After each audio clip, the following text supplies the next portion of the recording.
En la costa de Florida, el rugido que una vez impulsó a la humanidad, hoy impulsa solo a una élite. ¿El espacio? ¿Un derecho universal? ¿O el último lujo extremo? Veremos cómo la visión implacable de un solo hombre reescribió las reglas del universo, transformando la ciencia ficción en una realidad palpable, pero exclusiva. Descubrirás el verdadero alcance y el impacto de estos lanzamientos, que pasaron de ser eventos globales a marcar un umbral de opulencia sin precedentes.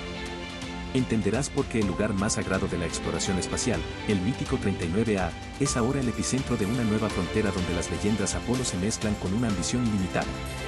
Esto es solo el comienzo. Empezamos. A lo largo de la costa oriental de Florida, donde el océano Atlántico susurra secretos de antiguas travesías, un nuevo tipo de frontera se ha abierto. No es una tierra de exploradores de antaño, sino un umbral hacia las estrellas, redefinido y transformado. La era de los vuelos espaciales comerciales ha inaugurado una dimensión inaudita de lujo extremo, convirtiendo el sueño ancestral de la exploración espacial en una experiencia al alcance de una élite verdaderamente excepcional. Este no es el programa espacial de los gobiernos, ni la carrera armamentística de antaño.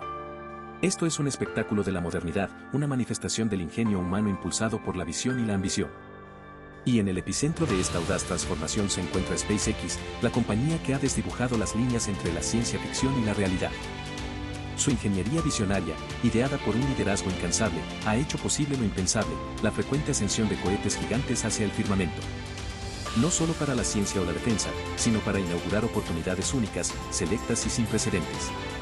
Esta noche, la atención se centra en un punto sagrado de la historia espacial, el complejo de lanzamiento 39A en el Centro Espacial Kennedy.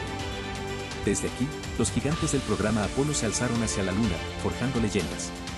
Hoy, el 39A es el hogar de los titanes modernos, las naves de SpaceX, esperando su momento de gloria. Si te está gustando, por favor, suscríbete, nos ayuda a seguir trayéndote más videos. Sus lanzamientos, que antes eran eventos de interés global, ahora se han convertido en una especie de rito periódico, una danza programada entre la Tierra y la órbita. Y en este marco de incesante progreso, una exclusiva cohorte de individuos se ha reunido. No son astronautas con años de entrenamiento, ni ingenieros de la NASA. Son millonarios, filántropos visionarios, tecnólogos de vanguardia, hombres y mujeres que han redefinido los límites de lo posible en sus propios campos. Personajes de una riqueza y una influencia que les permiten buscar experiencias que trascienden lo meramente terrenal. Para ellos, la vasta extensión del espacio no es un concepto abstracto, sino el telón de fondo para la próxima gran aventura, una experiencia VIP que promete ser tan inolvidable como exclusiva. El aire en el Cabo Cañaveral, denso y húmedo, está cargado de una electricidad palpable. A medida que el sol se sumerge en el horizonte, tiñendo el cielo de tonos anaranjados y violetas, las siluetas de las plataformas de lanzamiento se recortan contra el resplandor moribundo. Pronto, el manto estrellado de la noche envolverá este tramo de costa, y bajo su inmensidad, el verdadero protagonista de la noche se erigirá. Un cohete Falcon 9 o un Falcon Heavy, una imponente estructura de metal y combustible, iluminado como un faro cósmico. Cada lanzamiento es una sinfonía de ingeniería, una danza precisa de miles de componentes trabajando en perfecta armonía. La ventana de lanzamiento, una franja de tiempo inmutable dictada por la mecánica orbital, se acerca. La cuenta regresiva, ese inconfundible latido que ha marcado la historia de la exploración, está a punto de comenzar. Y para quienes han pagado el precio de este acceso privilegiado, la espera no es solo por un espectáculo, sino por un momento de trascendencia. Se preparan para ser testigos de una erupción de poder y luz que, en su magnitud, desafiará la imaginación.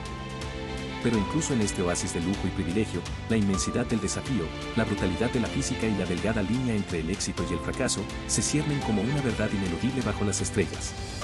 La noche, un lienzo de ébano tachonado de diamantes, guardaba el aliento. En el centro de control, las pantallas parpadeaban con un pulso constante de datos, un laberinto de números y gráficos que representaban la vida de un coloso de metal. La cuenta atrás, tras una breve y enigmática interrupción por una lectura anómala en los sistemas de propulsión de una de las etapas superiores, se reanudaba con una celeridad implacable. El equipo técnico había sopesado los riesgos, la ventana de lanzamiento se cerraba y la oportunidad de alcanzar la órbita deseada disminuía con cada segundo. Tras un debate febril, la decisión se tomó: proceder. Era una apuesta contra las estadísticas, una fe ciega en la redundancia de los sistemas y la resiliencia de la ingeniería humana. En el mirador VIP, la leve interrupción había sido apenas un murmullo, una pausa incómoda que el champán y la promesa de un espectáculo sobrecogedor se habían encargado de sofocar. Los rostros, antes distendidos por el lujo, ahora mostraban una tensión palpable, una mezcla de expectación y el vago presentimiento de que lo ordinario había quedado atrás. El rugido del Ignite, una detonación primordial que hizo vibrar el aire y la tierra bajo sus pies, eclipsó cualquier duda. Las llamaradas, un chorro de fuego blanco anaranjado, brotaron de la base del cohete, iluminando el horizonte con una furia cegadora. El Falcón, una aguja de plata y fuego, se alzó. Lentamente al principio, luego con una aceleración asombrosa, dejando una estela de humo y gloria contra la oscuridad. Los gritos de asombro y los aplausos estallaron entre los espectadores. Era la visión de la humanidad desafiando los cielos, la concreción de un sueño milenario. El cohete ascendía con una gracia terrible, el estruendo de sus motores envolviendo el paisaje. Pero entonces, para el ojo entrenado en el centro de control, algo cambió. Un pico en la telemetría, una lectura inesperada de presión en el motor 9 de la primera etapa. Un destello sutil, casi imperceptible, en el lóbulo de escape de esa misma tobera, visible solo en las cámaras de alta velocidad. Los técnicos se congelaron. El ritmo frenético de las comunicaciones se volvió más agudo, los comandos de voz más urgentes. Anomalía en motor 9, la voz del director de lanzamiento era gélida, sin emoción, pero cada palabra resonaba con el peso de la gravedad.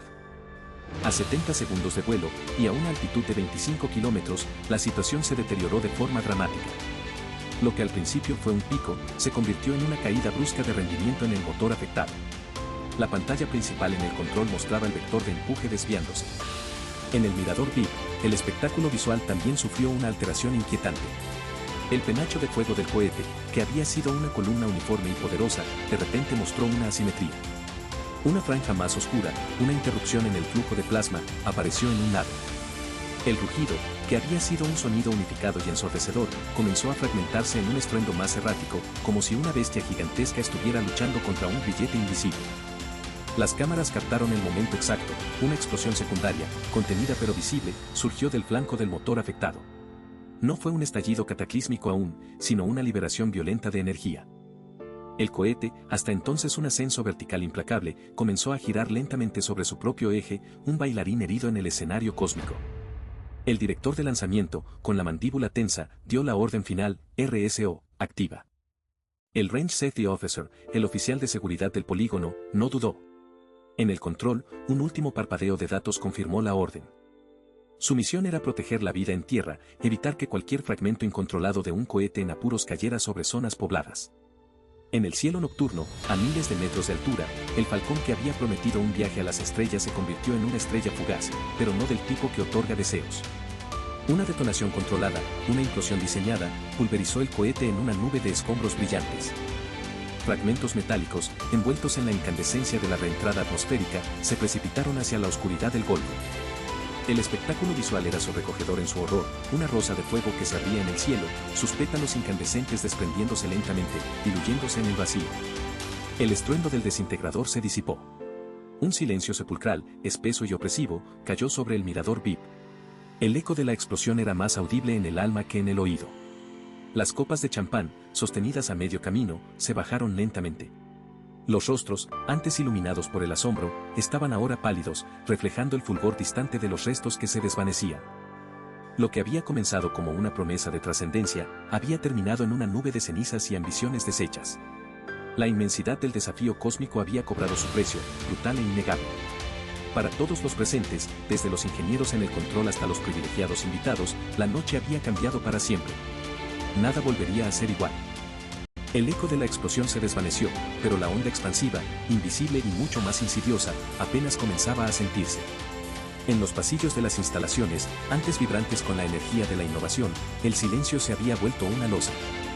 Las luces de los paneles de control, que momentos antes habían proyectado la esperanza de una nueva era, ahora parpadeaban con una luz fantasma, revelando rostros surcados por la conmoción y la amarga incredulidad. Para SpaceX, la noche del desastre marcó el inicio de una introspección forzada y brutal. La promesa de un futuro donde el espacio fuera un destino rutinario se desintegró junto con la nave. El escrutinio público y gubernamental fue implacable. Se abrió una investigación exhaustiva que durante meses desmenuzó cada byte de telemetría, cada soldadura, cada decisión de ingeniería. La culpa, ese compañero sombrío de todo fracaso, flotaba en el aire. Cientos de millones de dólares, la culminación de años de esfuerzo y la apuesta de inversores que habían creído en la visión de un hombre, se habían reducido a escombros en el Atlántico. Los cronogramas se paralizaron, los contratos se renegociaron y la moral interna se vio gravemente comprometida. La empresa se enfrentó a una encrucijada existencial, sucumbir al peso de la tragedia o reconstruirse, pieza a pieza, sobre las cenizas de sus ambiciones. En la conciencia colectiva, el incidente reavivó el debate sobre la seguridad de los vuelos espaciales privados y la audacia de delegar en corporaciones un dominio que históricamente había sido prerrogativa de estados. La confianza del público, ese combustible intangible que impulsa a las grandes empresas, se erosionó visiblemente. El optimismo desenfrenado que había caracterizado la nueva carrera espacial dio paso a una cautela renovada, a un reconocimiento sobrio. De que, por más geniales que fueran las mentes, por más avanzadas que fueran las máquinas, el espacio seguía siendo un dominio hostil e implacable. Los sueños de turismo espacial, de ciudades en Marte, se alejaron, no hasta desaparecer, pero sí hasta parecer más distantes, más caros, más peligrosos. Si te ha gustado, suscríbete para más historias increíbles. Nos ayuda mucho a seguir creciendo.